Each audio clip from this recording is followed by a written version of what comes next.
வணக்கம் நேயர்களே, அறிவை விரிவு செய் நிகழ்ச்சிக்கு உங்கள் அனைவரையும் அன்போடு வரவேற்பது வசந்த் சுப்பிரமணியன். நற்பண்பும் சாமர்த்தியமும் உண்மையான கல்வியின் அடிப்படை இலக்காக இருக்க வேண்டும் என்று சொல்லப்படுவதுண்டு. நிகழ்ச்சிக்குள் போகலாம்.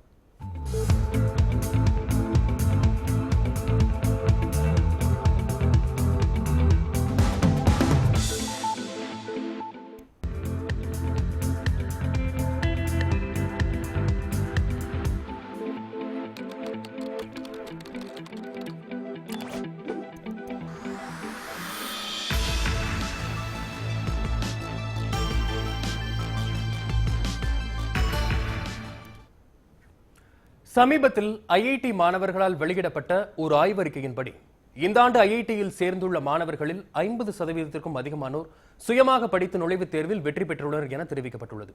இந்த அறிக்கையில் இடம்பெற்றுள்ள முக்கிய விவரங்களை நமக்கு விளக்குகிறார் நமது செய்தியாளர் விஷ்ணு. நன்றி வசந்த். சமீபத்தில் ஐஐடி கவுஹாத்தியில் இருக்கக்கூடிய மாணவர்கள் ஒரு ஆய்வறிக்கையை வெளியிட்டிருக்கிறார்கள். அந்த ஆய்வறிக்கையில் இருக்கக்கூடிய முக்கியமான கருத்து என்னவென்றால், ஐஐடியில் சேரக்கூடிய மாணவர்களுடைய பின்புலங்களை ஆராய்ந்து அதனை ஒரு அறிக்கையாக தொகுத்து வழங்கியிருக்கிறார்கள். அதன்படி கடந்த 2015ஆம் ஆண்டு JEE என்று அழைக்கக்கூடிய ஐஐடியில் சேர்வதற்காக நடத்தப்படக்கூடிய நுழைவுத் தேர்வு எழுதக்கூடிய மாணவர்கள் லட்சக்கணக்கான மாணவர்கள் எழுதியிருந்தார்கள். இந்நிலையில் ஐஐடியில் மொத்தமாக நுழைவுத் தேர்வு எழுதி வெற்றி பெற்ற மாணவர்களுடைய எண்ணிக்கை 9974. இதில் சரியாக 4892 மாணவர்கள் தானாகவே எந்த ஒரு பயிற்சி மையங்களையும் அணுகாமல் சொந்தமாக படித்து தேர்ச்சி பெற்றிருக்கிறார்கள். அதாவது மொத்த மாணவர்களுடைய தேர்ச்சி விகிதத்தில் இது 50%. இந்த ஆய்வறிக்கையினுடைய முக்கியமான நோக்கமே மாணவர்களுக்கு கோச்சிங் சென்டர் என்று அழைக்கப்படக்கூடிய பயிற்சி மையங்கள் தேவையா அல்லது சுயமாக படிக்கலாமா என்பதுதான். ஆனால் இதில் குறிப்பிடத்தகும்படியாக பயிற்சி மையத்தில் பயின்ற மாணவர்களுடைய எண்ணிக்கை 4757. அதாவது பயிற்சி மையத்தில் பயின்ற மாணவர்களுக்கும் பயிற்சி மையத்தில் பயிலாமல் சுயமாக வெற்றி பெற்ற மாணவர்களுக்குமான எண்ணிக்கை 2015ஆம் ஆண்டு சரிசமமாகவே கிட்டத்தட்ட இருந்திருக்கிறது. ஆனால் இந்த ஆண்டு 2016ஆம் ஆண்டிற்கான முடிவுகளை ஐஐடி கவுஹாத்தியினுடைய மாணவர்கள் வெளியிட்டிருக்கிறார்கள். இதன்படி இந்த ஆண்டு நுழைவுத் தேர்வு எழுதி நாடு முழுவதும் உள்ள 7 ஐஐடி நிறுவனங்களில் சேர்ந்த மாணவர்களுடைய மொத்த எண்ணிக்கை 10,576. இதில் சுயமாக படித்து தேர்ச்சி பெற்ற மாணவர்களுடைய எண்ணிக்கை 5,593. அதாவது சரியாக 52.5% மாணவர்கள் சுயமாக படித்து இந்த நிறுவனங்களில், அதாவது ஐஐடி நிறுவனங்களில் படிப்பதற்காக சேர்ந்திருக்கிறார்கள். ஆனால் கடந்த ஆண்டை காட்டிலும் பயிற்சி மையத்தில் பயின்று தேர்ச்சி பெற்ற மாணவர்களுடைய எண்ணிக்கை கணிசமாகவே குறைந்திருக்கிறது. அதாவது கடந்த ஆண்டை காட்டிலும் கிட்டத்தட்ட 5% மாணவர்களுடைய எண்ணிக்கை பயிற்சி மையத்தில் பயின்று தேர்ச்சி பெற்ற மாணவர்களுடைய எண்ணிக்கை குறைந்திருக்கிறது. இதன் மூலமாக பயிற்சி மையங்கள் என்பது மாணவர்களுக்கு அவசியமான ஒன்று என்று பயிற்சி மையங்கள் கூறக்கூடிய விளம்பரங்கள் தேவையில்லை என்பதையே இந்த அறிக்கையின் மூலமாக நமக்கு தெரிய வருகிறது. வசந்த், தொடர்ந்து நாம் பார்க்க போனோமானால் பகுதி வாரியாக மாணவர்களுடைய சேர்க்கையை நாம் பார்க்க வேண்டும். அதாவது நாடு முழுவதும் இருக்கக்கூடிய ஐஐடி பல்வேறு தொழில்நுட்ப கல்வியை மாணவர்களுக்கு வழங்குகிறது. இதன் மூலமாக கிராமப்புறம் மற்றும் நகர்ப்புறம் இரண்டையும் சரிசமமாக வளர்ச்சி பாதையில் எடுத்து செல்ல வேண்டும் என்பதே ஐஐடி உருவாக்கப்பட்டதனுடைய நோக்கமா.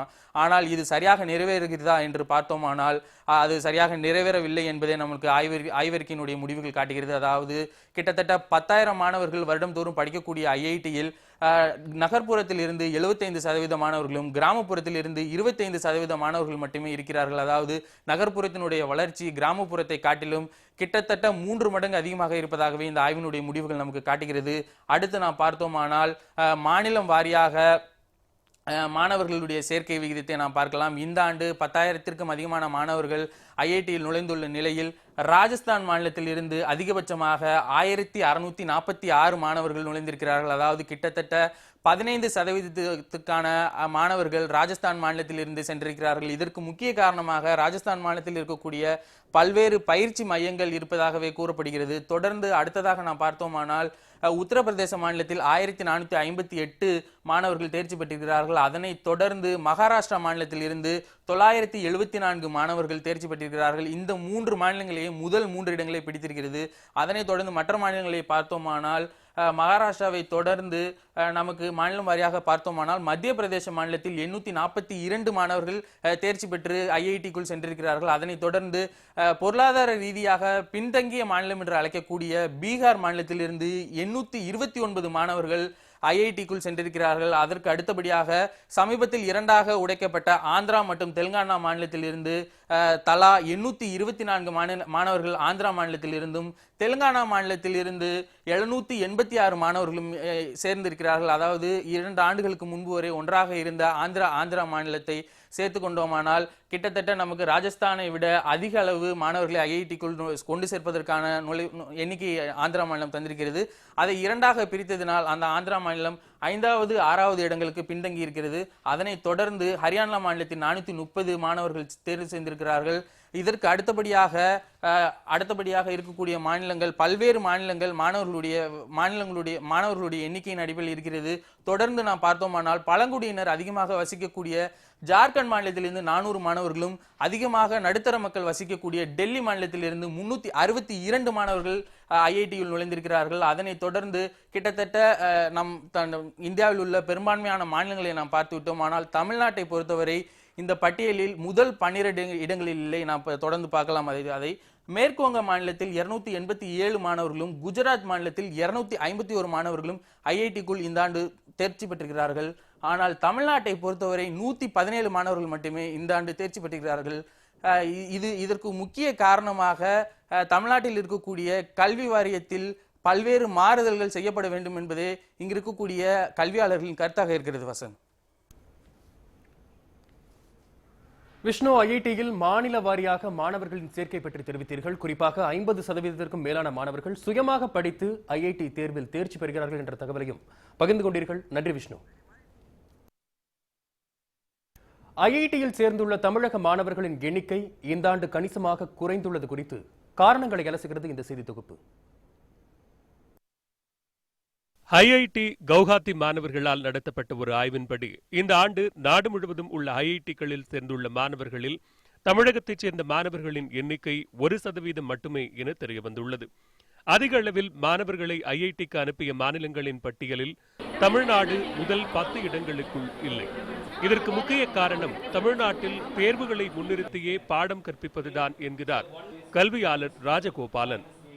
இங்கு மனன முறை கல்விக்கு முக்கியத்துவம் கொடுக்கின்ற முறையில் தேர்வு முறை இருக்கின்றது. அதிலிருந்து விடுபட்டு சிந்திக்கின்ற கேள்விகள் நிறைய இருக்கின்ற முறையில் இங்கே செய்தாலே போதும். இந்த பாடத்திட்டத்தை கொடுத்து கொண்டே ஐஐடி எல்லாம் அதற்கு மேற்பட்ட படிப்புகளுக்கும் தயாராகக்கூடிய மாணவர்களை உருவாக்க முடியும். தமிழகத்திலிருந்து தேசிய கல்வி நிறுவனங்களில் மாணவர்களின் சேர்க்கை ஒவ்வொரு ஆண்டும் குறைந்து வருவது கல்வி குறியீட்டுக்கு உகந்தது அல்ல என்கிறார் ஐஐடி பேராசிரியரும் ஐஐடி நுழைவுத் தேர்வுக்கு மாணவர்களுக்கு பயிற்சி அளிப்பவருமான ரவிசங்கர். குறிப்பாக இப்போ ஆந்திராவில் இல்லை ராஜஸ்தானில் இருக்கிற மாநிலங்களில் பார்த்தீங்கன்னா அங்கே இருக்கிற கோச்சிங் கல்ச்சர் எப்படி இருக்குது அப்படின்னு சொன்னால், நாள் முழுவதும், அதாவது காலையிலேருந்து ஈவினிங் வரைக்கும் இந்த ஜேஇக்கான கோச்சிங் ப்ரிப்பரேஷன் மட்டுமே செய்கிற மாதிரி நிறைய சென்டர்ஸ் இருக்குது. ஸ்கூலுங்கிறது சும்மா ஒரு ஒப்புக்காக பண்ணுற மாதிரி ஒரு சிச்சுவேஷன் அந்த இடத்துல நிறைய இடத்துல இருக்குது. ஐ திங்க் இந்த காரணத்தினால தான் தமிழ்நாடு ஆக்சுவலாக மற்ற மாநிலங்களை விட கொஞ்சம் சமச்சீர் கல்வி முறையில் சிறந்த பாடத்திட்டங்கள் இருந்தாலும் இந்த கல்வி முறையில் பயிலும் மாணவர்கள் மதிப்பெண் எடுப்பதை மட்டுமே குறிக்கோளாக கொண்டு பயிலும் நிலை மாற வேண்டும் என்பதே கல்வியாளர்களின் கருத்தாக உள்ளது. ஐஐடியில் தமிழக மாணவர்களின் எண்ணிக்கை இந்த ஆண்டு கணிசமாக குறைந்ததற்கான காரணம் குறித்து பார்த்தோம். அடுத்ததாக இன்றைய இங்கிலீஷ் இனிது பகுதியில் சப்ஜெக்ட் வெர்ப் அக்ரிமெண்ட் குறித்து ஆங்கில பயிற்றுனர் சாய்கிரண் நமக்கு பகிர்ந்துள்ள குறிப்புகளை இப்போது பார்க்கலாம்.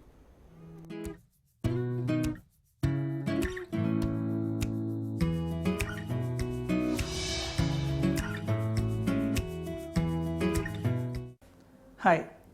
பொதுவாக நம்ம இங்கிலீஷில் பேசும்போது நம்ம நம்மளுக்கே தெரியாமல் சின்ன சின்ன எரர்ஸ் பண்ணுவோம். இது நிறைய சப்ஜெக்ட் வெர்ப் அக்ரிமெண்ட் எரர்னால வருது. இன்றைக்கி அந்த கான்செப்ட் என்னன்னு நம்ம பார்க்கலாம். For example, each of the chefs makes their own special dish. நான் திரும்பி ரிப்பீட் பண்ணுறேன். Each of the chefs makes their own special dish. இந்த சென்டென்ஸ் கேட்குறதுக்கு உங்களுக்கு கரெக்டாக இருக்குது இல்லைங்களா? ஆனால் இதில் சப்ஜெக்ட் வெர்ப் அக்ரிமெண்ட் அப்படின்ற ஒரு கான்செப்ட் இருக்குது. ஈச் ஆஃப் த ஷெஃப்ஸ் அப்படின்றது சிங்குலர். ஏன்னா நம்ம ஒரு குரூப் ஆஃப் ஷெஃப்ஸ் பற்றி பேச மாட்டேங்கிறோம். நாங்கள் ஒரு ஷெஃப் பற்றி தனிப்பட்ட முறையில் பேசிகிட்ருக்கோம். மேக்ஸ் அப்படின்ற வேர்ப் அங்கே singular. So each of the chefs makes அப்படின்னு தான் யூஸ் பண்ணணும். ஆனால் நம்ம யூஸ்வலாக பேசும்போது each of the chefs make அப்படின்றது சவுண்ட் ஆகிறதுக்கு ஈஸியாக இருக்குது. ஏன்னா ஷெஃப்ஸ் மேக் அப்படின்றது இட் கோஸ் டுகெதர். ஸோ இதுக்கு பேர் தான் சப்ஜெக்ட் வெர்ப் அக்ரிமெண்ட். ரூல் என்னன்னு பார்த்தீங்கன்னா, உங்களுடைய சென்டென்ஸோட சப்ஜெக்ட் வந்து சிங்குலராக இருந்ததுன்னா verb also has to be singular. Similarly, உங்களுடைய சப்ஜெக்ட் வந்து ப்ளூரலாக இருந்ததுன்னா வேர்பும் ப்ளூரலாக இருக்கணும். ஃபார் எக்ஸாம்பிள், டாக் அப்படின்னு நம்ம சிங்குலர் சப்ஜெக்ட் எடுத்துக்கிட்டோம்னா டாக் barks அப்படின்னு எஸ் போட்டுப்போம் வேர்ப் கூட. அதே மாதிரி டாக்ஸ் அப்படின்னு நம்ம அந்த சப்ஜெக்டை ப்ளூரலாக கன்வெர்ட் பண்ணிக்கிட்டோம்னா டாக்ஸ் bark அப்படின்னு உடனே அந்த சென்டென்ஸ் மாறிடும். ரிமெம்பர், நம்ம சப்ஜெக்ட்டுக்கு எஸ் போட்டால் அது ப்ளூரல் ஆகிடும், பட் வேர்புக்கு எஸ் போட்டால் அது வந்து சிங்குலர் ஆகிடும். verb always works in the reverse direction of the subject. இப்போ இதில் சில ஸ்பெஷல் கேசஸ் இருக்குது. ஃபர்ஸ்ட் கேஸ், கலெக்டிவ் நவுன்ஸ் அப்படின்னு நீங்கள் கேள்விப்பட்டிருப்பீங்க. கலெக்டிவ் நவுன்ஸ்ன்னு பார்த்தீங்கன்னா எப்போயுமே ஒரு குரூப் ஆஃப் திங்ஸ் பற்றி பேசும்போது நம்ம யூஸ் பண்ணுற ஃப்ரேஸோட பேர் தான் collective noun. For example, herd of sheep. நம்ம நிறைய ஷீப் பற்றி பேசும்போது ஹர்ட் ஆஃப் ஷீப்னு சொல்லுவோம். இது கூட நம்ம எப்போவுமே வந்து சிங்குலர் verb தான் யூஸ் பண்ணணும். For example, a bunch of keys is on the table அப்படின்னு தான் சொல்லணும். bunch of keys அப்படின்றது ஒரு bunch, ஒரு கொத்து. இது வந்து டேபிளில் இருக்கிறப்ப bunch of keys is on the tableன்னு சொல்கிறது தான் கரெக்டான கிராமர். ஸோ நெக்ஸ்ட் டைம் நீங்கள் பேசும்போது இந்த மாதிரி சின்ன சின்ன சப்ஜெக்ட் வெர்ப் அக்ரிமெண்ட் இஷ்யூஸை கரெக்ட் பண்ணி பேசுனீங்கன்னா உங்கள் இங்கிலீஷில் இந்த மாதிரி கிராமர் எரர்ஸ் வராது. தேங்க்யூ. இங்கிலீஷ் இனிது பகுதியில் சப்ஜெக்ட் வெர்ப் அக்ரிமெண்ட் குறித்து இன்று பார்த்தோம். தொடர்ந்து நமது அன்றாட வாழ்வில் தினந்தோறும் நாம் பயன்படுத்தும் தமிழ் மொழியில் நம்மை அறியாமலேயே செய்யும் பிழைகள் பல உள்ளன. இந்த வார தமிழமுது பகுதியில் அருகாமையில் என்பது சரியா, அருகில் என்பது சரியா என தெரிந்து கொள்ளலாம். பாருங்கள்.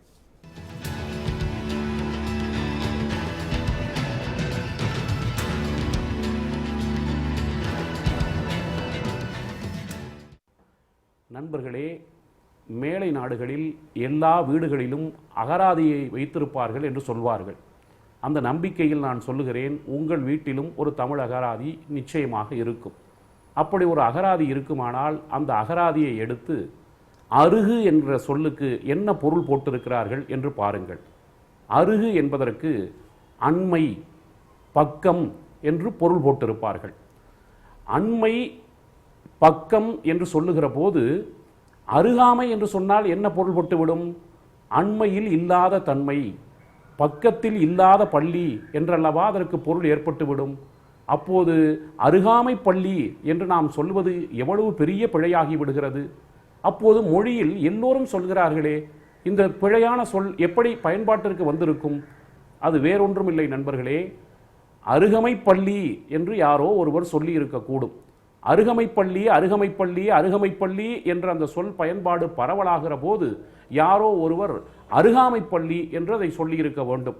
அதற்கு பிறகு அருகாமைப்பள்ளி, அருகாமைப்பள்ளி, அருகாமைப்பள்ளி என்பது பரவலான பயன்பாடாகிவிட்டது. ஆனால் இதை எவ்வளவு பேர் பேசுகிறார்கள் என்பதை வைத்துக்கொண்டு இது சரியா தவறா என்பதை நாம் தீர்மானிக்க முடியாது. நமது இலக்கண புலவர்கள், நூலறிந்த நுண்மான் நுழைவுடமுடைய அறிஞர்கள் இதை பற்றி பேசியிருக்கிறார்கள்.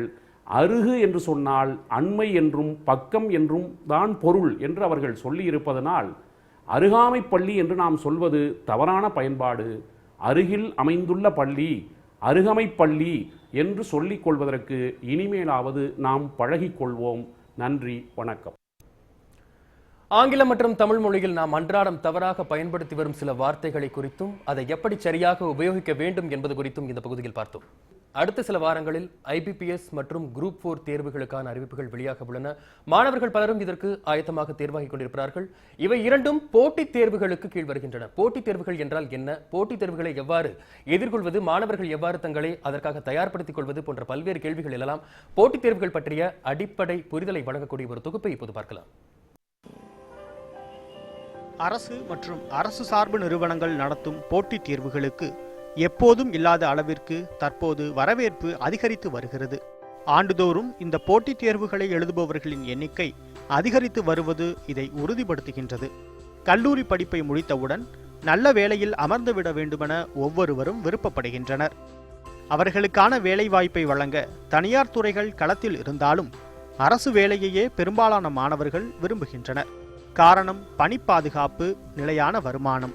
மத்திய அரசு பணிகளுக்கு மத்திய பணியாளர் தேர்வாணையம் தேர்வுகளை நடத்தி பணியாளர்களை தேர்வு செய்வது போலவே மாநில அரசு பணிகளுக்கு மாநில பணியாளர் தேர்வாணையம் தேர்வுகளை நடத்துகிறது. ஒவ்வொரு ஆண்டும் காலி பணியிடங்களுக்கு ஏற்ப நடத்தப்படும் இந்த தேர்வுகளை 10 லட்சத்திற்கும் மேற்பட்டவர்கள் எதிர்கொள்கின்றனர். தமிழ்நாட்டை பொறுத்தவரை மாநில பணியாளர் தேர்வாணையம் குரூப் தேர்வுகள் மூலம் அரசு உயர் பதவிகள் முதல் கடைநிலை பணிகளுக்கான தேர்வுகள் வரை நடத்துகின்றது. அதேபோல பொதுத்துறை வங்கிகளும் தங்களுக்கான பணியாளர்களை தேர்வுகளின் வழியே தேர்வு செய்கின்றன. கடந்த 2010ஆம் ஆண்டு முதல் நடத்தப்படும் வங்கிப் பணிகளுக்கான போட்டித் தேர்வுகள் மாணவர்களின் முழு கவனத்தையும் ஈர்த்துள்ளது. பொதுத்துறை வங்கிகளில் காலியாக உள்ள 19,000 கிளர்க் பணியிடங்கள் மற்றும் 9,000 அதிகாரிகளுக்கான பணியிடங்களுக்கும் IPPS நிறுவனம் போட்டித் தேர்வை நடத்த உள்ளது. அதேபோல TNPSC நிறுவனமும் 5,000 குரூப் 4 பதவிகளுக்கான தேர்வை நடத்த உள்ளது. உரிய பயிற்சியை சரியான வகையில் மேற்கொள்ளும் மாணவர்கள் இந்த போட்டித் தேர்வுகளில் எளிதில் வெற்றி பெறலாம். பொதுத்துறை வங்கிகளில் காலியாக உள்ள 19,243 இடங்கள் கிளர்க் தேர்வு மூலம் நிரப்பப்பட உள்ளது. இந்த தேர்விற்கு வரும் ஆகஸ்ட் 22ஆம் தேதி முதல் செப்டம்பர் 12ஆம் தேதி வரை ஆன்லைனில் மட்டுமே விண்ணப்பிக்க வேண்டும். 10 லட்சத்திற்கும் மேற்பட்டவர்கள் போட்டியிடும் தேர்வு என்பதால் முதல் நிலை தேர்வு 4 கட்டங்களாக நடத்தப்படும். இதில் தேர்ச்சி பெறும் தேர்வர்கள் அடுத்த கட்ட தேர்வான முதன்மை தேர்விற்கு தகுதி பெறுவார்கள். நவம்பர் மாதம் 26ஆம் தேதி முதல்நிலை தேர்வு முதல் கட்டமாகவும் நவம்பர் 27ஆம் தேதி முதல்நிலை தேர்வு 2ஆம் கட்டமாகவும் நடத்தப்படும்.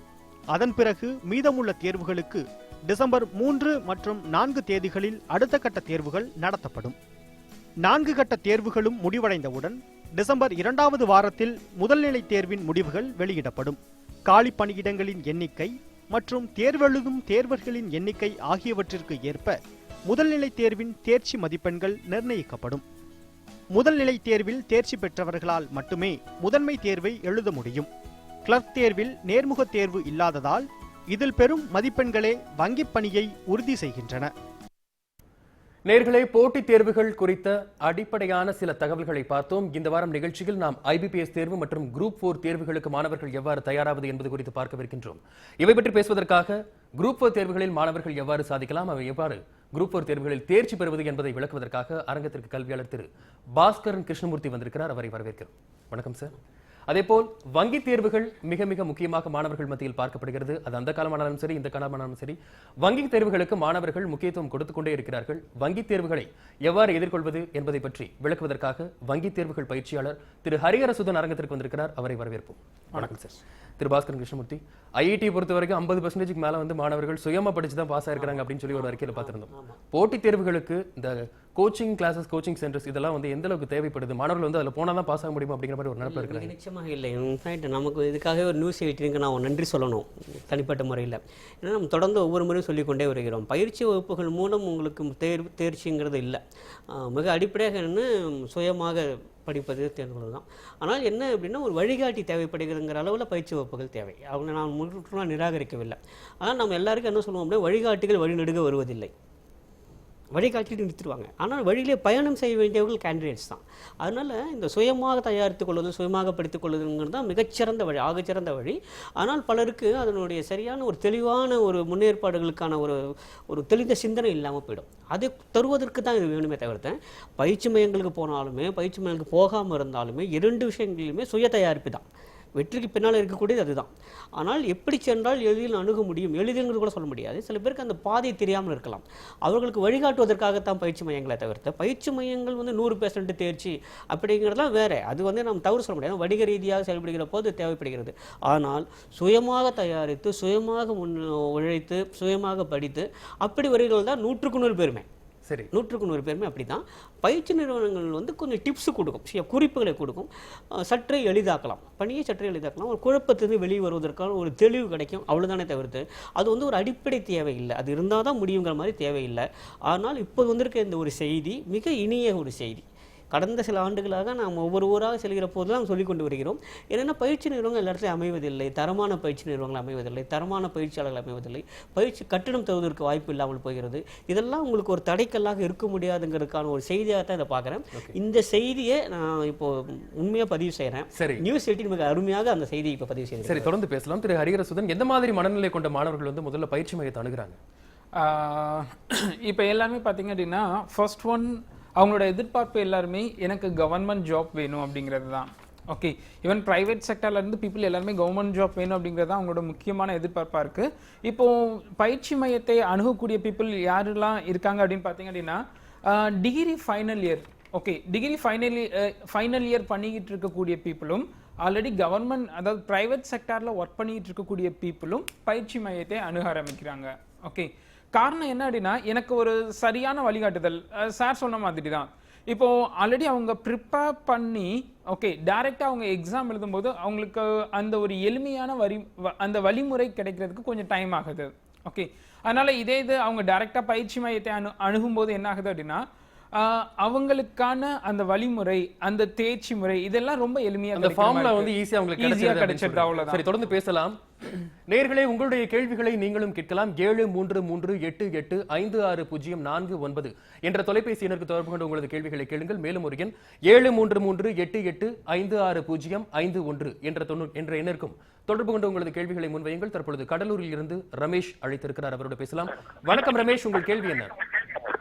சார், இப்போ குரூப் 4 அப்ளை வந்து சார், சரி, பிஎஸ்டிஎம் சர்டிபிகேட் வந்து நோட்டிபிகேஷன் டேட்டுக்கு முன்னாடி வாங்கணுங்களா இல்ல நோட்டிபிகேஷன் டேட்டுக்கு அப்புறம் வாங்கணுங்களா? என்ன சர்டிபிகேட் சொன்னீங்க? பிஎஸ்டிஎம் தமிழ் மீடியத்துல படிச்சிருக்கோம் சார். சரி சரி, அதுக்காக அது வந்து நோட்டிபிகேஷனுக்கு முன்னாடி வாங்கணுமா அப்புறம் வாங்கணுமான்னு கேக்குறீங்க?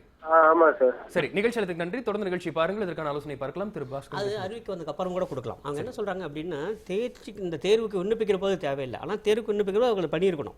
தேர்வுக்கு விண்ணப்பிக்க அப்புறம் அது பண்ண முடியாது. ஏற்கனவே அவங்க தமிழ் வழியில் தான் பயின்றிருக்கிறாங்க என்று சொன்னால் அதற்கான சான்றிதழ் அவங்க இந்த எழுத்து தேர்வுக்கு பிறகு அவர்கள் அழைப்பார்கள், அப்போது கொடுத்தா போதும். அதனால் முன்னாலே வரணுங்கிறதான் இல்லை, அதாவது விண்ணப்பிப்பதற்கு முன்னாலே அந்த சான்றிதழ் கையில் இருக்கணுங்கிற அவசியம் இல்லை. ஆனால் அவர்கள் தான் உறுதிப்படுத்திக் கொள்ள வேண்டும். அப்படி ஒருவேளை அவர்கள் அழைக்கிற போது அவர்கள் தர முடியவில்லை என்றால் அவர்களுடைய தேர்வு ரத்து செய்யப்படும். தொடர்ந்து பேசலாம். அடுத்ததாக பாண்டிச்சேரியிலிருந்து நரேஷ் அழைத்திருக்கிறார். வணக்கம் நரேஷ், உங்கள் கேள்வி என்ன? சார், குரூப் 4 எக்ஸாம்க்கு நெகட்டிவ் மார்க் இருக்கான்னு தெரிஞ்சுக்கணும். நெகட்டிவ் மார்க் பத்தி தெரிஞ்சுக்கணும். சரி, அப்புறம் 200 கொஸ்டின்ஸ் இருக்கு, அது என்னென்ன டைப்ல கேட்பாங்க, அதாவது என்னென்ன சிலபஸ்ன்னு எனக்கு தெரிஞ்சுக்கணும். சரி, அடிப்படையான கேள்விகள் கேட்டிருக்கிறீர்கள் நீங்கள். தொடர்ந்து நிகழ்ச்சி பாருங்கள். இதுல எதிர்மறை இது கிடையாது, நெகட்டிவ் ஆன்சர்ஸ் கிடையாது. அதாவது இப்போ ஏதாவது தப்பா பண்ணிட்டாங்கன்னா பெனல்ட்டி மார்க்ஸ் கிடையாது, அதான் அவங்க கேட்டிருக்காங்க. தவறான கேள்விகளுக்கு கழிவு கிடையாது, டிடக்ஷன் கிடையாது. ஒன்று. அப்புறம் இரண்டாவது, இந்த சிலபஸ் பொறுத்த வரைக்கும் டிஎன்பிஎஸ்சி வெப்சைட்ல ரொம்ப அருமையாக கொடுத்துருக்காங்க. மொத்தம் 6 பகுதியாக பிரித்து கொடுத்துருக்காங்க என்னென்ன சிலபஸ்ன்னு சொல்லிட்டு. அது வந்து ஜெனரல் ஸ்டடீஸுக்கு தனியாகவும், அப்புறம் வந்து அந்த அப்ஜெக்டிவ் டைப் கொஸ்டின்ஸ்ல இருக்கக்கூடிய அந்த ஆப்டிடியூட் டெஸ்ட்டுக்கு தனியாகவும் அவங்களே சிலபஸ் கொடுத்துருக்காங்க. அப்புறம் மொழித்தாளுக்கான சிலபஸ் அவங்களே கொடுத்துருக்காங்க, அதுவும் தமிழ் ஆங்கிலத்தும் தனித்தனியாக கொடுத்துருக்காங்க. அதனால் தயவு சேர்ந்து அறிவிக்கையிலே நீங்கள் பார்த்தீங்கன்னா அறிவிக்கையோட ஒரு பாகமாகவே அது இந்த தரம் கொடுத்துருக்காங்க, தனியாக கொடுக்கல. அதனால் it very much forms part of the notification itself. அதிலே நீங்கள் போனீங்கன்னா அது முழு சிலபஸும் கொடுத்துருக்கு. எல்லாமே கொள்குறி வகை வினாக்கள், objective type questions, 200 questions, 300 marks, அவ்வளோதான். No negative marks. சரி, தொடர்ந்து பேசலாம். திரு ஹரிஹரசுதன், பேங்க் எக்ஸாம்ஸ் பத்தி ஃபாலோ பண்ணணும், ரெகுலரா பேங்க் எக்ஸாம்ஸ் ஐபிபிஎஸ் ஓட அப்டேட்ஸ் எல்லாமே வேணும், அதுக்கு கோச்சிங் வேணும் அப்படின்னா நெட்ல என்ன மாதிரியான வெப்சைட்ஸ் எல்லாம் மாணவர்களுக்கு ரொம்ப யூஸ்ஃபுல்லா இருக்கும்? ஃபர்ஸ்ட் ஒன் ஐபிபிஎஸ் ஓட டைரக்ட் வெப்சைட்டே. சரி, ஓகே. ஸோ அதுக்கப்புறம் இப்போ எல்லா இன்ஸ்டியூட்டும் பார்த்தீங்க அப்படின்னா எல்லா அவேர்னஸும் நமக்கு கொடுத்துக்கிட்டு இருக்காங்க. ஓகே, நம்ம ஃபர்ஸ்ட் ப்ரிஃபரன்ஸ் கொடுக்குறது ஐபிபிஎஸோட டைரக்ட் ஐபிபிஎஸ் அப்படிங்கிற IBBS.in அதில் போய் பார்த்தோம் அப்படின்னாலே அவங்களுக்கு தேவையான முழு அலர்ட்ஸ் எல்லாமே அதில் கொடுத்துறாங்க. ஆமா, okay. And at the same time ஒவ்வொரு பேங்க்கும் இப்போ ஐபிபிஎஸ் வந்து அவங்களுக்கு உண்டான செக்மெண்ட் மட்டும் தான் கொடுத்துருப்பாங்க. இது SBI State Bank of India அப்படின்னு வரும்போது அவங்களுக்கு உண்டான நோட்டிஃபிகேஷன் தனியாக கொடுத்துருப்பாங்க. ஓகே, அது போக ஒரு சில இன்ஸ்டியூட் வெப்சைட்டும் நம்ம ரெஃபரன்ஸ்க்கு எடுத்துக்கலாம். சரி, ஓகே. இது அவங்க ப்ரிப்பரேஷன் வேணும் அப்படின்னா ஜஸ்ட் ஒவ்வொரு வெப்சைட்டும் நமக்கு அதில் லைக் நம்மளோட ப்ரைவேட் வெப்சைட்டும் பார்த்தீங்க அப்படின்னா அதில் அவங்களுக்கு என்னென்ன ப்ரிப்பேர் பண்ணணும், எந்தெந்த லெவலில் அப்டேட் பண்ணணும் அப்படிங்கிற அப்டேஷன் நமக்கு அவங்களுக்கு கொடுத்துருப்பாங்க. அண்ட் யூடியூப்ல வந்து இது ரிலேட்டடான வீடியோவும் இப்போ அவைலபிளாக இருக்கு. சரி, ஓகே. ஸோ அவங்க என்ன பண்ணலாம் அப்படின்னா ஃபர்ஸ்ட் ஒன் அவங்க ப்ரிப்பேர் பண்ணிட்டு இருக்கும்போதே அவங்க சப்ஜெக்ட் வைஸ் அவங்க ப்ரிப்பேர் பண்ண ஆரம்பிக்கலாம். ஏன்னா நமக்கு ஐபிபிஎஸ் அண்ட் பேங்க் எக்ஸாமை பொறுத்த வரைக்கும் பார்த்தீங்க அப்படின்னா ஆப்டிடியூட் அப்படிங்கிற பார்ட் ரொம்ப முக்கியமாக இருக்கும். சரி, கிட்டத்தட்ட 4 செக்டாராக ஸ்ப்ளிட் பண்ணியிருப்பாங்க. ஒன்று குவான்டிடேட்டிவ் ஆப்டிடியூட், அதாவது மேக்ஸ் ஆப்டிடியூட் ரிலேட்டடாக வந்திருக்கும். The next one logical reasoning. Again அதுக்கு அடுத்த லெவல் பார்த்தீங்க அப்படின்னா general English, again general awareness. இதுதான் பேங்க் எக்ஸாம்க்குண்டான மேஜர் பார்ட்டாக இருக்க போகுது. சரி, அவங்க பிளான் பண்ணி ப்ரிப்பேர் பண்ணால் போதும். இதை சரி தொடர்ந்து பேசலாம். நேயர்களே, உங்களுடைய கேள்விகளை நீங்களும் தொலைபேசி வாயிலாக கேட்கலாம். 7338856049 என்ற எண்ணிற்கு தொடர்பு கொண்டு உங்களது கேள்விகளை முன்வையுங்கள். அடுத்ததாக காவ்யா நாயர் கேரளாவிலிருந்து IBPS தேர்வுகள் பற்றி ஒரு கேள்வியை கேட்டிருக்கிறார். அதனை பார்க்கலாம். IBPSல நம்மள ஹைரார்க்கி கொடுக்கல, அது என்ன பேஸ் பண்ணி கொடுக்கணும்? IBPS தேர்வை பொறுத்த வரைக்கும் ஹைரார்க்கி கொடுக்கிறது வந்து எந்த பேஸ் பண்ணி ஹைரார்க்கி கொடுக்கணும் படிக்கிறதுக்கு அப்படிங்கிற மாதிரி காவ்யா நாயர் கேரளால இருந்து கொஸ்டின் முடிச்சிருக்காங்க. ஓகே, ஆக்சுவலி அவங்க ஹைரார்க்கி ஆர்டர் அப்படிங்கிறது லைக் சப்ஜெக்ட் வைஸ் அப்படின்னு ஒரு இது இருக்கு, ரைட்டா? இப்போ இதுக்கு முன்னால வரைக்கும் எப்படி இருந்தது அப்படின்னா, இந்த 4 செக்ஷனுக்கும் அவங்க கொடுத்துருக்கக்கூடிய டைம் ஃபார் ப்ரிலிம்ஸ் அப்படின்னா ஃபர்ஸ்ட் 3 செக்ஷன் கேட்டிருப்பாங்க. Quants, reasoning, English 100 question 1 hour கொடுத்துருப்பாங்க. அகைன் மெயின்ஸ் அப்படின்னு அடுத்த லெவல் வரும்போது இவங்க 5 செக்ஷனா, அதாவது quants, reasoning, English, general awareness, computer awareness, இந்த 5 பார்ட் கொடுத்துருப்பாங்க ஃபார் மெயின்ஸ்க்கு. ஓகே, 200 கொஸ்டின் 2 hours கொடுத்துருப்பாங்க.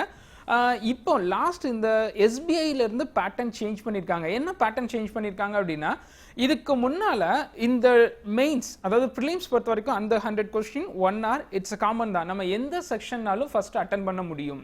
ஓகே, பட் இப்போ என்ன பண்ண ஆரம்பிச்சிட்டாங்க அப்படின்னா, மெயின்ஸ் பொறுத்த வரைக்கும் அவங்களுக்கு 5 செக்ஷன் இருக்கு அப்படின்னா 5 செக்ஷனுக்குமே ஈக்குவல் ப்ரையாரிட்டி தான் கொடுக்குற மாதிரி இருக்கு. காரணம் என்ன அப்படின்னா, இப்போ ஃபார் எக்ஸாம்பிள் குவான்டிடேட்டிவ் ஆப்டிடியூட் ஒரு 50 கொஸ்டின் கேட்டிருக்காங்க அப்படின்னா அதுக்கு அவங்க டைம் லிமிட்டும் கொடுத்துட்டாங்க. 40 minutes டைம் லிமிட் கொடுத்துருக்காங்க. அந்த 40 minutesல அவங்க குவான்டிடேட்டிவ் ஆப்டிடியூட்ங்கிற செக்ஷன்ல இருந்து வெளியே வர முடியாது. ஓகே, அப்போ அந்த 40 minutes நம்ம அங்கே டைம் ஸ்பெண்ட் பண்ணி தான் ஆகணும். அண்ட் அகைன் நெக்ஸ்ட் ரீசனிங் வர்றாங்க, அதுல 50 கொஸ்டின், அதுக்கு 40 minutes டைம் அலாட் பண்ணிருக்காங்க. கிட்டத்தட்ட லாக் பண்ண மாதிரி அதை முடிச்சிட்டு தான் வெளியே வரணும். அப்போ என்ன அப்படின்னா, இங்க அவங்க ஃபர்ஸ்ட் ஒன் எதிர்பார்க்கறது section wise cut off. Once நம்ம section wise cut off reach பண்ணிட்டோம் அப்படின்னா அடுத்த லெவல் ஓவரால் கட் ஆஃப். அப்போ என்ன அப்படின்னா, செக்ஷன் வைஸ் கட் ஆஃப் அப்படின்னு பார்க்கும்போது எல்லாருமே ரீச் பண்ணிடுறாங்க. அகைன் ஓவரால் கட் ஆஃப் பார்க்கும்போது நம்ம ஒவ்வொரு செக்ஷனுக்குமே ஈக்குவல் ப்ரையாரிட்டி கொடுக்குற மாதிரி தான் இருக்கும். ஈவன் பார்த்தீங்க அப்படின்னா குவான்டிடேட்டிவ் ஆப்டிடியூட்க்கு 40 minutes டைம் கொடுத்துருக்காங்க அப்படின்னா, இது ஜென்ரல் அவேர்னஸ் வரும்போது அவங்க ரொம்ப தெளிவாக 10 minutes தான் டைம் கொடுத்துருக்காங்க. ஓகே, ஏன்னா அது 10 minutes, சாரி ஜென்ரல் அவேர்னஸ்ல 20 minutes, கம்ப்யூட்டர் அவேர்னஸ்ல 10 minutes தான் டைம் கொடுத்துருக்காங்க. அப்போ அவங்க தெளிவாக டைம் லிமிட் இந்த செக்ஷனுக்கு இவ்வளோ தான் டைம் ஸ்பெண்ட் பண்ண முடியும் அப்படிங்கிற டைம் லிமிட் அவங்க அலாட் பண்ணிட்டாங்க. சரி, நெக்ஸ்ட் ஒன், இது வந்து அவங்க சப்ஜெக்ட் ரிலேட்டடாக ப்ரையாரிட்டி கேட்டிருந்தாங்க அப்படின்னா, ஓகே, இது அவங்க ப்ரையாரிட்டி வந்து டோட்டலாக இப்போ IBPS கிளர்க்கை பொறுத்த வரைக்கும் 19 பேங்க்ஸ் இருக்கும். அகைன் PO பொறுத்த வரைக்கும் 20 பேங்க்ஸ் இருக்கும். அவங்க எந்த பேங்க்கு ப்ரிஃபரன்ஸ் கொடுக்கணும் அப்படிங்கிற ஆங்கிளில் கேட்கும்போது அவங்க எந்த பேங்க்னாலும் ப்ரிஃபரன்ஸ் கொடுக்க முடியும். மோஸ்ட் ஆஃப் த பீப்புள் என்ன பண்ணுவாங்க அப்படின்னா, எந்த பேங்க்ல வேகன்சி அதிகமாக இருக்கோ அதுக்கு ப்ரையாரிட்டி கொடுப்பாங்க. சரி, தொடர்ந்து பேசலாம். மன்னார்குடியிலிருந்து திருமுருகன் என்ற ஒரு நேயர் அழைத்திருக்கிறார், அவரோட பேசலாம். வணக்கம் திருமுருகன், உங்கள் கேள்வி. சார், தமிழ் வந்து 10th வரைக்கும் படிச்சா போதுங்களா இல்ல 6th வரைக்கும் படிக்கணும்? சரி, அதாவது குரூப் 4க்காக கேக்குறீங்க இல்லையா? ஆமா சார். சரி, தொடர்ந்து நிகழ்ச்சி பாருங்கள். குரூப் 4 பொறுத்த வரைக்கும் இன்னொரு கேள்வி இருக்கு சார், கேளுங்க. எந்த ஏரியால வந்து பிரெஃபரன்ஸ் அதிகமா கொடுக்கணும் சொல்லுங்க சார். பிரெஃபரன்ஸ் வந்து எந்த ஏரியாக்கு அதிகமா கொடுக்கணும்னு கேக்குறீங்க? தமிழ் இல்லாம மத்த ஜெனரல் ஜிகேல. சரி, தொடர்ந்து நிகழ்ச்சியை பாருங்கள், இதற்கான ஆலோசனையை பார்க்கலாம். திரு பாஸ்கரன் கிருஷ்ணமூர்த்தி, தமிழ் வழியில வந்து 10 வரைக்கும் படிச்சிருந்தாலே போதுமா அப்படின்னு கேக்குறாரு. ஆமா, போதும். அந்த 20% ஒதுக்கீடுக்காக அவர் வந்து கேக்குறாரு. 10 வரைக்கும் படிச்சிருந்தா போதுமா? ஆமா, 10வது வரைக்கும் தான். 10ஆம் வகுப்பு தான். என்னன்னா அவங்களே என்ன சொல்லியிருக்காங்கன்னா, குறைந்தபட்ச கல்வி தொகுதி இந்த தேர்வு பொறுத்தவரையில் 10ஆம் வகுப்பு தேர்ச்சி பெற்றிருக்க வேண்டும். அதுவரையில் அவர் தமிழ் வழி கல்வி பெற்றிருந்தால் போதும். அது ஒன்று. அப்புறம் எந்த ஏரியா மிக முக்கியமானது, ஏற்கனவே பலமுறை நம்ம சொல்லியிருக்கோம், தமிழ் கலாச்சாரம், தமிழ் நாகரிகம், தமிழ் பண்பாடு, தமிழக வரலாறு, தமிழ் இலக்கியம் சார்ந்த வினாக்கள் அதிகமாக கேட்கப்படும். ஏன்னா இது தமிழக அரசனுடைய பணிகள். அதனால அங்கதான் அவர்கள் அதிக முக்கியத்துவம் தர வேண்டும். ஆக அகில இந்திய அளவில், அகில உலக அளவில் அவர்கள் அதிகம் படிக்க வேண்டியிருக்காது. தமிழகம் சார்ந்த செய்திகளை ஆழ்ந்து படிக்க வேண்டும். அங்கதான் அதிகமான வினாக்கள் வரும். சரி சார், தொடர்ந்து பேசலாம். அடுத்ததாக சென்னையிலிருந்து கீர்த்தனா அழைத்திருக்கிறார். வணக்கம் கீர்த்தனா, உங்கள் கேள்வி. சார், எம்ப்ளாய்மெண்ட் சர்டிபிகேட் என்கிட்ட இல்லாமே நான் வந்து அப்ளை பண்ணிட்டேன் சார். அது கம்பல்சரியா எக்ஸாமுக்கு முன்னாடி என்கிட்ட இருக்கணுமா அப்படின்னு கேட்கணும் சார். சரி, எம்ப்ளாய்மெண்ட் சர்டிபிகேட் பத்தியும் மற்ற டீடைல்ஸ் பத்தி நீங்க क्वेश्चन கேட்டிருக்கீங்க தானே? ஆமா சார். சரி, தொடர்ந்து நிகழ்ச்சி பாருங்கள், இதற்கான ஆலோசனையை பார்க்கலாம். எம்ப்ளாய்மெண்ட் சர்டிபிகேட் பற்றி கீர்த்தனா ஒரு கேள்வியை முன்வைத்திருந்தார். இதைத் தொடர்ந்து எவ்வாறு தேர்வுக்கு விண்ணப்பிப்பது போன்ற பல்வேறு கேள்விகளுக்கான விடைகளை பார்க்கலாம். IBPS தேர்வுகளுக்கும் குரூப் 4 தேர்வுகளுக்கும் மாணவர்கள் எவ்வாறு தயாராவது என்பதை பற்றி பார்த்துக் கொண்டிருக்கிறோம். நேயர்களே, நீங்களும் உங்களது கேள்விகளை கேட்கலாம்.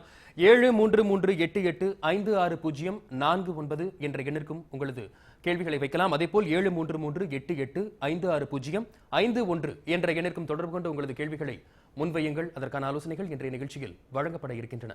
அதேபோல் குரூப் 4 தேர்வுகளை பொறுத்த வரைக்கும் விண்ணப்பிப்பதில் இருக்கக்கூடிய சந்தேகங்கள் என்ன, குறிப்பாக வந்து எம்ப்ளாய்மெண்ட் சர்டிபிகேட் வந்து முன்னாடியே கொடுக்கணுமா, அந்த மாதிரி நிறைய டவுட்ஸ் வந்துருந்தது. அதற்கான ஆலோசனை இப்ப பார்க்கலாம். திரு பாஸ்கரன் கிருஷ்ணமூர்த்தி உங்களுடைய ஆலோசனை. இப்போ இந்த எம்ப்ளாய்மெண்ட் சர்டிஃபிகேட் சொல்லக்கூடிய இந்த பணி சான்றிதழ் இதை பொறுத்த வரைக்கும் 2 விஷயங்கள் சொல்லியாகணும். ஒன்று வந்து என்ன, எந்த விண்ணப்பமாக இருந்தாலுமே அது வந்து என்க்ளோஷர் ஃப்ரீ, அதாவது எதுவுமே இணைக்கப்பட வேண்டிய அவசியம் இல்லை. அதனால் இது எல்லாமே எழுத்துத் தேர்வுக்கு பிறகு தேர்ச்சி பெற்றதுக்கு பிறகு தேவைப்படுகிற விஷயங்கள் ஒன்று. அப்புறம் ஒருவேளை அரசு பணியில் ஏற்கனவே இருந்திருந்தால் சில இடங்களில் என்ன பண்ணியிருப்பாங்க, அரசு துறைகளில் எந்த ஒரு போட்டித் தேர்வுக்கு விண்ணப்பிப்பதாக இருந்தாலும் அந்த துறையின் மூலம் தான் விண்ணப்பிக்க வேண்டும், த்ரூ ப்ராப்பர் சேனல் அப்படி விண்ணப்பிக்க வேண்டும். சில இடங்கள் என்ன பண்ணுவாங்கன்னா நோ ஆப்ஜெக்ட் சர்டிஃபிகேட் வேணும் அப்படிங்கிறப்பாங்க, தடையில்லா சான்றிதழ். இந்த 2ம் பெற்றுக்கொண்டு பிறகு விண்ணப்பிப்பது நல்லது. ஏன்னா விண்ணப்பிச்சதுக்கு அப்புறம் அவங்க கூப்பிடும்போது கொடுக்க மாட்டேன்னு சொல்லிட்டாங்கன்னா எல்லாமே வந்து எவ்ரிதிங் வில் கோ வேஸ்ட். அதனால் நம்ம என்ன சொல்ல வரோம்னா, முடிஞ்ச வரைக்கும் த்ரூ ப்ராப்பர் சேனல் அப்ளை பண்ணுங்க. அப்படின்னா என்ஓசி வாங்கி வச்சுக்கோங்க. இது 2மே எழுத்துத் தேர்வு முடிவுகள் வெளிவந்ததுக்கு அப்புறம் தான் தேவைப்படும், என்க்ளோஷர் தேவையில்லை. சரி, திரு ஹரிஹரசுதன், பேங்க் எக்ஸாம்ஸ் பொறுத்த வரைக்கும் மாணவர்களுக்கு அப்ளை பண்றதுல இருக்கக்கூடிய அடிப்படை சந்தேகங்கள் என்னென்ன இருக்கு? அவங்க first one age eligibility. Okay, என்ன அப்படின்னா ஒரு சில கேட்டகரி ஆஃப் பீப்புள் அவங்க, அதாவது நான் ஏஜ் எனக்கு முடிஞ்சிட்டா 31 இயர்ஸ் வந்திருக்கும், ஸோ என்னெல்லாம் அப்ளை பண்ண முடியுமா? ஓகே, அண்ட் இவங்களுக்குலாம் என்ன அப்படின்னா கேட்டகரி வைஸ் நமக்கு ஏஜ் டிஃப்ரெண்ட் ஆகும். ஓகே, ஃபார் ஜென்ரல் கேட்டகரி அப்படின்னு பார்த்தீங்க அப்படின்னா நமக்கு 28 இயர்ஸ் கொடுத்துருப்பாங்க. ப்ளஸ் அதுலேருந்து நமக்கு 3 years for OBC category and SC ST category அப்படின்னு வரும்போது அதுலேருந்து ப்ளஸ் 5 இயர்ஸ் வர மாதிரி இருக்கும். அண்ட் அதே மாதிரி even retired military people, so அவங்களுக்காக ஒரு சில ஏஜ் லிமிட் கொடுத்துருப்பாங்க. ஓகே, ஸோ இது நமக்கு மேஜர் பார்ட்டாக இருக்கும். த நெக்ஸ்ட் ஒன், அதிகமாக பீப்புள் சொல்லக்கூடியது என்ன அப்படின்னா, சார் நான் அப்ளை பண்ணிட்டேன், எனக்கு அந்த பேங்க் டிரான்சாக்ஷன், அதாவது ஆன்லைன் பேமெண்ட் எனக்கு ப்ராப்பராக வரல அப்படிங்கிறது இருக்கும். ஓகே, இவங்க நம்ம என்ன பண்ண வேண்டாம் அப்படின்னா, அந்த லாஸ்ட் டேட்க்கு முன்னால், ஓகே எக்ஸாம் அந்த அப்ளிகேஷன் டேட் லாஸ்ட் டேட் இருக்கு அப்படின்னா அந்த ஒரு 3 days பிஃபோர் நம்ம அப்ளை பண்ணோம் அப்படின்னா இது பெட்டராக இருக்கும் சார். சரி, திரு பாஸ்கரன் கிருஷ்ணமூர்த்தி, குரூப் 4 பொறுத்த வரைக்கும் அடிப்படையான சந்தேகங்கள் பல வந்து மாணவர்கள் கேட்டிருந்தாங்க. இருந்தாலும் கூட இந்த மெட்டீரியல்ஸ் கலெக்ட் பண்றதுல மாணவர்களுக்கு ஏகப்பட்ட டவுட்ஸ் இருக்கு. நெட்ல தேடி பார்த்திருந்தா அதுல ஒரு மாதிரி வந்திருக்கும், கடைகளில் போய் பார்த்திருந்தா நீங்களும் ஜெயிக்கலாம்னு சொல்லி குரூப் 4 ஏகப்பட்ட விளம்பரங்கள், ஏகப்பட்ட புக்ஸ் எல்லாம் வந்துட்டு இருக்கு. சரியா இதுதான் நம்ம மெட்டீரியல் அப்படின்னு சூஸ் பண்றதுக்கு என்ன மாதிரி மிகச்சரியான மெட்டீரியல் என்ன அப்படின்னா, நம்ம அந்த சிலபஸ் பார்க்கும்போது என்ன தெரியுது அப்படின்னா, மிக பெரும்பான்மையான கேள்விகள் அடிக்கோடிட்டு வச்சுக்கலாம், மிக பெரும்பான்மையான கேள்விகள் பாடத்திட்டங்களிலிருந்து நேரடியாக கேட்கப்படுகின்றன. பள்ளி பாட புத்தகங்கள் தான் அடிப்படை. ஆக இந்த குரூப் 4 தேர்வை பொறுத்தவரை நம்ம என்ன சொல்லிக்கிறோம், முதல் வகுப்பிலிருந்து 10ஆம் வகுப்பு வரை இருக்கக்கூடிய அத்தனை பாட புத்தகங்களையும் முழுமையாக படியுங்கள். ஒவ்வொரு முறையும் நம்ம அதை தான் சொல்கிறோம். அதுதான் ஒரே ஒரு முக்கியமான விஷயம். மற்றபடி இந்த நடைபாதை கதைகளை கிடைக்கக்கூடிய இந்த வழிகாட்டி குறிப்பெல்லாம் பெரிய அளவு உதவாது. ஏன்னா அவங்க சிலபஸ் நேரடியாக கொடுத்துருக்காங்க, கேள்விகள் அங்கிருந்து நேரடியாக கேட்கப்படுகின்றன. அதனால் நமக்கு வேண்டியதெல்லாம் என்னென்னா, அது எந்த சிஸ்டமாக தான் பரவாயில்ல, அது சமச்சீர் கல்வியாக இருக்கலாம், பழைய கல்வி முறையாக இருக்கலாம். ஆனால் முதல் வகுப்பிலிருந்து 10ஆம் வகுப்பு வரை இருக்கக்கூடிய அத்தனை பாட புத்தகங்கள் தான் அடிப்படை, அதில் தான் படிக்கணும். பள்ளி பாட புத்தகங்கள் தான் அடிப்படை, அதுவே தான் முழுக்க. அதை தாண்டி வேற எங்கேயும் படிக்கணும்னு அவசியம் இருக்கு. வேற ஒன்று, இந்த நாட்டு நடப்புகள் இருக்கு இல்லையா, இந்த கரண்ட் ஈவென்ட் சொல்லக்கூடிய அதெல்லாம் செய்தித்தாள்களிலிருந்து அல்லது செய்தி தொலைக்காட்சிகளிலிருந்து நமக்கு கிடைக்கக்கூடிய செய்திகள் தான். அது பண்ணி ஆகணும். இது தவிர்த்து வேற எதுவுமே இல்லை, எதுவுமே கிடையாது. எந்த குழப்பமும் வேண்டாம் அப்படின்னு சொல்லி வேண்டவே வேண்டாம். சரி, அடுத்ததாக சென்னையிலிருந்து ராமமூர்த்தி அழைத்திருக்கிறார், அவரோட பேசலாம். வணக்கம் ராமமூர்த்தி, உங்களுடைய கேள்வி என்ன? சார், குரூப் 1 தேர்வுல எப்படி அப்ளை பண்ணோம், அதை பத்தி ப்ரொசீஜர் ஏதாவது சொல்லுங்க. நீங்க குரூப் 1 பத்தி கேக்குறீங்க இல்லையா? ஆமா. சரி, தொடர்ந்து நிகழ்ச்சியை பாருங்க. குரூப் 1 எக்ஸாம்ஸ் பத்தி கேக்குறாரு. இப்போ குரூப் 1க்கான இன்னும் அறிவிக்கை இன்னும் வரல, நோட்டிஃபிகேஷனும் வரல. எப்போது வேண்டாலும் வரலாம். இது வந்து பட்டம் முடித்திருக்க வேண்டும், பட்டதாரியாக இருந்தால் தான் பண்ண முடியும்.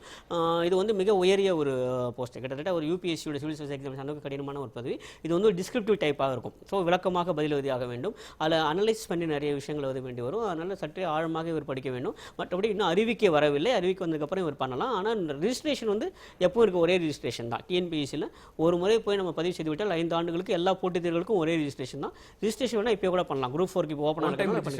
ஆமாம், one time registration for 5 years. Okay, ஆமாம், 50 ரூபாய் செலவு பண்ணாங்கன்னா போகிறோம். 5 ஆண்டுகளுக்கு அத்தனை போட்டிகளுக்கும் ஒரே ரிஜிஸ்ட்ரேஷன் தான். ரிஜிஸ்ட்ரேஷன் இப்போ பண்ண முடியும். ஆனால் அந்த குறிப்பிட்ட தேர்வுக்கு விண்ணப்பிப்பது இப்போ முடியாது, இன்னும் அறிவிக்கை வெளியாக. நம்ம ஃபாலோ பண்ணிட்டே இருக்கணும், வெப்சைட்ஸ் வந்தோடனே அப்ளை பண்ணலாம். சரி, தொடர்ந்து பேசலாம். அடுத்ததாக கும்பகோணத்தில் இருந்து இலா அழைத்திருக்கிறார். வணக்கம் இலா, உங்கள் கேள்வி. ஹலோ, வணக்கம் சார். வணக்கம் வணக்கம், உங்க கேள்வி என்னமா? எனக்கு ஐபிபிஎஸ் எக்ஸாம் சம்பந்தமா क्वेश्चन இருக்கு. கேளுங்கம்மா, உங்க கேள்வி கேளுங்க. நான் வந்து 2011ல கிளர்க் எக்ஸாம்க்கு அப்ளை பண்ணி அட்டெண்ட் பண்ணேன். சரி. அதுக்கப்புறம் இப்பதான் நான் வந்து ஐபிபிஎஸ்க்கு அப்ளை பண்ணியிருக்கேன். சரி. ஸோ அப்போ வந்து இந்த ப்ரிலிம்ஸ் மெயின்ஸ் அந்த மாதிரி கிடையாது. ஆனா இப்போ வந்து அந்த மாதிரி சேஞ்சஸ் ஆயிருக்கு. வேற என்னென்ன சேஞ்சஸ் ஆயிருக்கு அப்படிங்கறது தெரிஞ்சுக்கணும் சார். தேர்வு முறைகளில் என்னென்ன மாற்றங்கள் இருக்கின்றன கேக்குறீங்க? ஹைரார்கி பத்தி சொன்னாங்க. சரி. அது ஒன்ஸ் ரிப்பீட் பண்ண முடியுமா? சரி, தொடர்ந்து நிகழ்ச்சி பாருங்கள், உங்களுக்கான ஆலோசனை பார்க்கலாம். திரு ஹரிஹரசுதன். தேர்வு முறைகளில் பார்த்தீங்க அப்படின்னா நம்ம 2011 ஒரு எக்ஸாம் எழுதுறதுக்கும் 2016 எக்ஸாம் எழுதுறதுக்கும் மாற்றம் ரொம்ப அதிகமாக இருக்குது. காரணம் என்ன அப்படின்னா காம்படிஷன் தான். 2011 காம்படிஷன் கம்மியாக இருந்தது, 2016 காம்படிஷன், ஏன்னா எல்லாருக்குமே அவேர்னஸ் அதிகமாக வந்ததுனால காம்படிஷன் அதிகமாக இருக்கிறதுனால கொஸ்டின் பேட்டர்னும் அந்த அளவுக்கு அவங்க மாற்றிட்டாங்க. ஓகே, ஸோ அதனால தான் என்ன பண்ணிட்டாங்க அப்படின்னா 2011 உங்களுக்கு ஒரே ஒரு என்ட்ரன்ஸ் எக்ஸாம், ஒரு ரிட்டன் எக்ஸாமில் கிளியர் பண்ணிட்டோம் அப்படின்னா டைரக்ட் இன்டர்வியூ இந்த ப்ரொசீஜர் இருந்தது. ஈவன் அதுக்கு முன்னால் பார்த்தீங்க அப்படின்னா IBPS ஆர்கனைசேஷனே இல்லை. ஓகே, அதுக்கு முன்னால் ஒவ்வொரு பேங்க்கும் அவங்களுக்கு தேவையான பீப்புளை தனித்தனியாக எடுத்துகிட்டு இருந்தாங்க. ஸோ இப்போ என்ன பேட்டர்னில் என்ன சேஞ்ச் பண்ணியிருக்காங்க அப்படின்னா ஃபர்ஸ்ட் ஒன் ப்ரிலிம்ஸோட பர்பஸ் என்ன அப்படின்னா ஃபார் எக்ஸாம்பிள் இதுக்கு அப்ளை பண்ணக்கூடிய பீப்புள் அவேர்னஸே இல்லாமல், அதாவது ஒரு எக்ஸாம் நாலேஜே இல்லாமல் கொஸ்டின் நாலேஜே இல்லாமல் அப்ளை பண்ணக்கூடிய பீப்புள் அதிகமாக இருப்பாங்க. அவங்கள ஃபில்டர் பண்ணி எடுக்கிறதுக்காக தான் இந்த ப்ரிலிம்ஸ் அப்படிங்கிற ஒரு பேட்டர்ன் ஃபாலோ பண்ணியிருக்காங்க. இது ரொம்ப எளிமையான முறையில் தான் இருக்கும். இதில் என்ன சிலபஸ் ஃபாலோ பண்ணியிருப்பாங்க அப்படின்னா குவான்டிடேட்டிவ் ஆப்டிடியூட், லாஜிக்கல் ரீசனிங், இது ரெண்டுலேருந்து 35 கொஸ்டின், இங்கிலீஷ்லேருந்து ஒரு 30 கொஸ்டின், டோட்டலாக 1 hour. ரொம்ப ஈஸியாக தான் இருக்க போகுது. இதோட பர்பஸ் என்ன அப்படின்னா எனக்கு நாலேஜே தெரியாமல் போய் அப்ளை பண்ணக்கூடிய பீப்புளை எலிமினேட் பண்ணுறதுக்காக மட்டும்தான். ஓரளவு நார்மலாக ப்ரிப்பேர் பண்ணியிருந்தாங்க அப்படின்னா ரொம்ப ஈஸியாக அவங்க உள்ள என்ட்ரி ஆக முடியும் ஃபார் நெக்ஸ்ட் லெவல் எக்ஸாமுக்கு. பேசிக் லெவல் அப்படின்னு சொல்லியிருக்கீங்க. It's a basic level. Okay, once அவங்க ப்ரிலிம்ஸ்ல கிளியர் பண்ணி அடுத்த லெவல் வரும்போது மெயின்ஸ் அப்படிமாங்க. ஸோ இதுலயும் அதே quantitative aptitude, logical reasoning, 50 question, again general English, general awareness and computer awareness. Okay, இதில் நம்ம ஆல்ரெடி இந்த நிகழ்ச்சியில் டிஸ்கஷன் பண்ண மாதிரி தெளிவாக ஒவ்வொரு செக்ஷனுக்கும் டைம் பவுண்ட் கொடுத்துருப்பாங்க. ஓகே, ஸோ அதனால நம்ம ஒவ்வொரு சப்ஜெக்ட்டுக்குமே ஈக்குவல் ப்ரையாரிட்டி கொடுத்து தான் ப்ரிப்பேர் பண்ணுற மாதிரி இருக்கும். சரி, தொடர்ந்து பேசலாம். அடுத்ததாக சென்னையிலிருந்து நிசார் அழைத்திருக்கிறார். வணக்கம் நிசார், உங்கள் கேள்வி. Hello sir. வணக்கம், இணைப்பில் தான் இருக்கிறீங்க, உங்கள் கேள்வியை கேட்கலாம். சார், டிஎன்சிசி அந்த இதுல இருந்து 4 எப்படி ப்ரிப்பேர் பண்ணணும்னு சொல்லுங்க சார். அந்த இது ஜென்ரல் இங்கிலீஷ் எடுத்துருக்கேன். சரி, அது எப்படி கரெக்டா அந்த ஜென்ரல் இங்கிலீஷ் வந்து 10th book general English, science, physics, English அந்த 3 புக்கும் ஃபுல்லா கம்ப்ளீட்டா ப்ரிப்பேர் பண்ணுமா? அப்புறம் ஜென்ரல் கரண்ட் ஜிகேல இருந்து எப்படி கரெக்ட் ப்ரிப்பேர் பண்றதுன்னு கேக்குறேன். சரி, அடிப்படை தயாரிப்பு முறைகள் எவ்வாறு இருக்க வேண்டும் என்று உங்களுக்கு கேள்வி இருக்கு. தொடர்ந்து நிகழ்ச்சியை பாருங்கள். எந்த தேர்வுக்காக? அவர் வந்து குரூப் 4 டிஎன்பிஎஸ்சிக்கு கேக்குறாரு. அடிப்படை தயாரிப்பு முறை, அடிப்படை தயாரிப்புகளை நம்ம வந்து கொஞ்சம் விளக்கமா சொல்ல முடியும்னா ஒரே 2 நிமிஷம். அதாவது இந்த தமிழ் மொழியை பொறுத்தவரை நீங்க பாத்தீங்கன்னா ஒவ்வொரு தமிழ் பாடத்திலையும் ஒவ்வொரு பாடத்துக்கு முடிவிலையும் நூல் குறிப்பு, ஆசிரியர் குறிப்பு, இலக்கண குறிப்பு, அருஞ்சொற்பொருள் விளக்கம், அப்புறம் மனப்பாட பகுதி 5 இருக்கும். இந்த 5 பகுதிகளும் மிக முக்கியமானது. சரி, ஸோ எல்லா தமிழ் பாடத்துக்கும். அப்புறம் அறிவியல் அல்லது கணிதம் இதெல்லாம் வருகிற போது அதிலே அவங்க என்ன பண்ணுவாங்க, மிக முக்கிய கேள்விகள் இப்போலாம் பாடத்திட்டத்திலே கொடுக்க ஆரம்பிச்சிட்டாங்க. அந்த மிக முக்கிய கேள்விகள் மிக முக்கியமாக படித்தாக வேண்டும். அப்புறம் 3வது நாட்டு நடப்புகளை பொறுத்தவரையில் இப்போவும் நம்ம சொல்கிறோம் திரைப்படம் தொடர்பான, கிரிக்கெட் தொடர்பான செய்திகள் வேண்டாம். அது இல்லாமல் அரசியல், சினிமா, கிரிக்கெட் இல்லாமல் மீண்டும் என்னென்ன செய்திகள் இருக்கோ அத்தனையும் படிங்க. அதில் வந்து சர்வதேச அளவிலோ அல்லது தேசிய அளவிலோ முக்கியத்துவம் பெற்றிருக்க வேண்டும். அதாவது any event of national or international significance அப்படின்னு கொடுத்துருக்காங்க. ஆக நம்முடைய ஸ்கோப் ரொம்பவே குறைஞ்சி போகுது. படிக்கும்போது இந்த ஒரு தெளிவு இருந்தால் போதும், மிக நிச்சயமாக இந்த பகுதியிலிருந்து வினாக்கள் வரும்போது நம்மளால் எளிதாக கண்டுபிடிக்க முடியும். சரி, ஓகே, தொடர்ந்து பேசலாம். அடுத்ததாக சென்னையிலிருந்து மோகன்குமார் அழைத்திருக்கிறார். வணக்கம் திரு மோகன்குமார், உங்கள் கேள்வி என்ன கேட்கலாம்?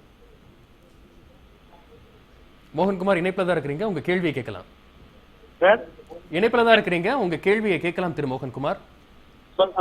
சார், நான் மோகன்குமார் ஃப்ரம் சென்னை. சரி சார், நான் வந்து +2 வந்து பெங்களூர்ல முடிச்சேன். சரி, பேசிக் தமிழ் நாலேஜ் அவசியமா? பேசிக் 4 அப்ளை பண்ணிருக்கேன். என்ன எக்ஸாம்க்கு அப்ளை பண்ணிருக்கீங்க? குரூப் 4க்கு அப்ளை பண்ணிருக்கேன். Settled at Chennai. சரி, பேசிக் தமிழ் நாலேஜ் வந்து எனக்கு இருக்கணுமா? எனக்கு இல்ல, எனக்கு கன்னடா தான் படிச்சேன், அப்புறம் MBA முடிச்சிருக்கேன். சரி, ஓகே, தொடர்ந்து நிகழ்ச்சி பாருங்கள். இவர் கட்டாயம் விண்ணப்பிக்கலாம். அது அறிவிக்கையில் மிக தெளிவாக தரப்பட்டிருக்கிறது. அவர்களுக்கு அடிப்படை தமிழ் இருக்க வேண்டும்.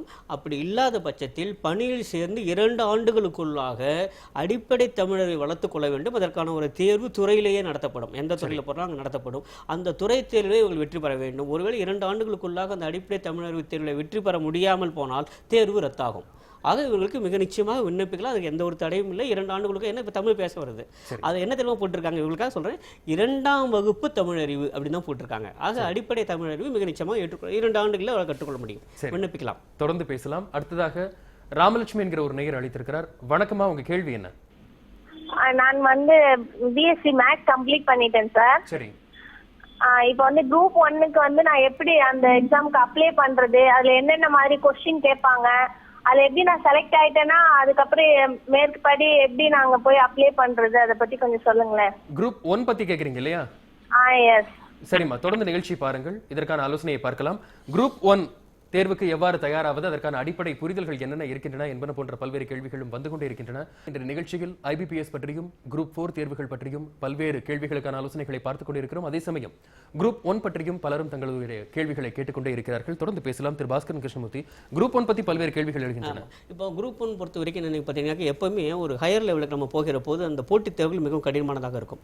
அது இந்த குரூப் 1 UPSC எக்ஸாம்லாம் எப்படி பார்த்தீங்கன்னாக்கா 2 கட்டமாக எழுத்து தேர்வுகளே இருக்கும். ப்ரிலிமினரி எக்ஸாம் இருக்கும், அப்புறம் மெயின் எக்ஸாம் இருக்கும், அப்புறம் நேர்முக தேர்வு.